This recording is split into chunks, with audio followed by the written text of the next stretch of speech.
Friends, मैं Abhishek Joshi, electrical engineering Birla group of companies. दोस्तों, आज हम लोग बात करेंगे पीवीसी और एक्सएलपीई केबल के बारे में। एक व्यूअर का मुझे कमेंट आया था कि पीवीसी और एक्सएलपीई केबल दोनों ही इंडस्ट्रीज में काफी ज्यादा यूज किए जाते हैं, तो कहां पर पीवीसी केबल यूज करते हैं, कहां पर एक्सएलपीई केबल यूज करते हैं, दोनों में स्पेशलिटी क्या होती है, इस बारे में एक वीडियो बनाइए। तो आज के इस टॉपिक में मैं आपको यही चीजें बताऊंगा। तो दोस्तों, बिना टाइम वेस्ट किए शुरू करते हैं। तो दोस्तों, बेसिक लेवल से शुरू करते हैं। सबसे पहले मैं आपको बताता हूं कि पीवीसी और एक्सएलपीई का बेसिक फुल फॉर्म होता क्या है। देखिए, पीवीसी तो आप सबको पता होगा, पीवीसी का फुल फॉर्म होता है पॉलीविनाइल क्लोराइड। मतलब जो पीवीसी केबल आते हैं ये बेसिकली पॉलीविनाइल क्लोराइड वाले होते हैं। और जो एक्सएलपीई केबल है इसका फुल फॉर्म होता है क्रॉस लिंक पॉलीइथिलीन। अब दोस्तों, बात करते हैं इन दोनों ही केबल के एप्लीकेशन के बारे में कि कौन से टाइप की एप्लीकेशन में कौन से टाइप के केबल को सिलेक्ट किया जाता है। तो देखिए, जो पीवीसी केबल है, PVC cable basically LT application में ही यूज होते हैं। यानी कि आपके 415 वोल्ट की जो सप्लाई है या 230 वोल्ट की जो सिंगल फेज की सप्लाई हम लोग यूज करते हैं, हमारे हाउस होल्ड अप्लायंस के लिए जो वायरिंग की जाती है, इन सभी पर जो केबल यूज होता है उसको पीवीसी केबल बोलते हैं। वहीं पर जो एक्सएलपीई केबल है, एक्सएलपीई केबल आप एलटी और एचटी इन दोनों ही एप्लीकेशन में यूज करते हैं। तो इंडस्ट्रीज में जो बड़ी बड़ी एचटी मोटर्स होती है या बाकी जो एचटी इलेक्ट्रिक सिस्टम होते हैं, वहां पर आप बेसिकली एक्सएलपीई केबल को यूज होता हुआ देखेंगे। अब यहां पर आपके माइंड में ये सवाल भी आ सकता है कि ये जो मैं पीवीसी और एक्सएलपीई कह रहा हूं, ये बेसिकली केबल में कौन सी चीज है। आप कहां पर बोलेंगे कि भाई ये पीवीसी है और ये एक्सएलपीई है। तो देखिए, आपके केबल में बेसिकली एक वायर होता है जिसमें से करंट एक्चुअल में फ्लो हो रहा है, उसको हम लोग वायर कहते हैं। अब ये वायर कॉपर का भी हो सकता है, एल्यूमिनियम का भी हो सकता है।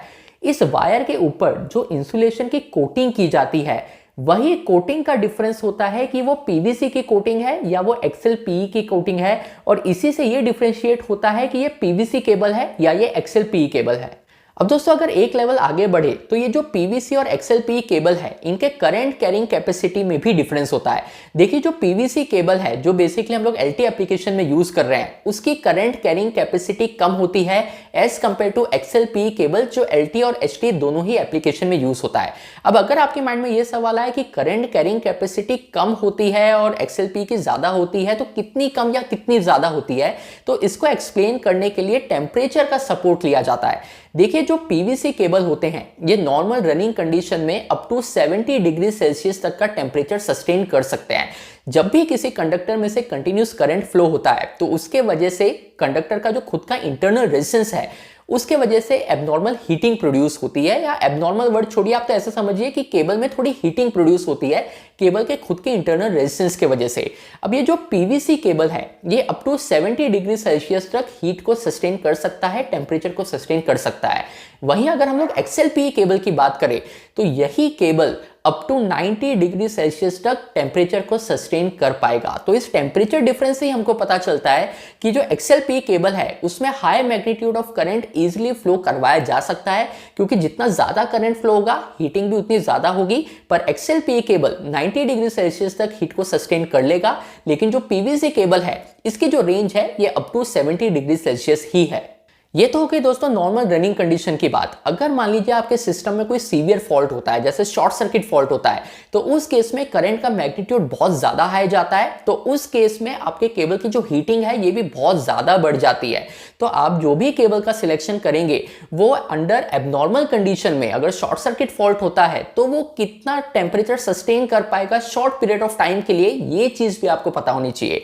देखिए, जो पीवीसी केबल है, अगर इस केबल में शॉर्ट सर्किट फॉल्ट होता है तो 5 सेकंड तक ये 160 डिग्री सेल्सियस तक का टेम्परेचर भी सस्टेन कर सकता है।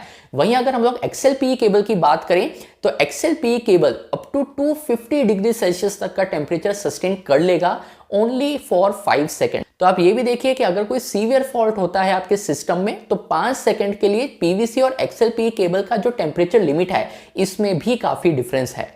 अब दोस्तों, बात करते हैं कॉस्टिंग और ड्यूरेबिलिटी के बारे में। देखिए, यहां आपको ये तो चीज पता चल गई होगी कि पीवीसी के कंपैरिजन में एक्सएलपीई केबल की कॉस्टिंग ज्यादा होगी, क्योंकि XLPE cable high current carrying capacity भी रखता है और टेम्परेचर भी वो ज्यादा सस्टेन कर सकता है। अब यहां सवाल आता है कि इनकी ड्यूरेबिलिटी आपको कितनी मिलेगी। तो दोस्तों जो पीवीसी केबल होता है ये बेसिकली आपको 15 से 20 साल की ड्यूरेबिलिटी देता है। वहीं अगर हम एक्सएलपीई केबल की बात करें तो 90 डिग्री सेल्सियस तक की नॉर्मल कंडीशन में टेम्परेचर को सस्टेन कर लेगा और 35 से 40 ईयर्स की आपको ड्यूरेबिलिटी यानी कि लाइफ प्रोवाइड करेगा। और यही रीजन है कि क्यों पीवीसी सिर्फ एलटी तक ही लिमिटेड है, जबकि एक्सएलपीई केबल को आप एचटी में भी इजीली यूज कर सकते हैं। तो दोस्तों ये बहुत ही अच्छा टॉपिक था। पीवीसी और एक्सएलपीई केबल के डिफरेंस के बारे में बेसिक चीजें आपको पता होनी चाहिए। ये वीडियो अगर आपको पसंद आया हो तो मुझे कमेंट बॉक्स में बताइएगा। मैं आपसे मिलता हूं अगले हफ्ते ऐसे ही इंटरेस्टिंग टॉपिक के साथ। तब तक अपना ध्यान रखिए। Good bye.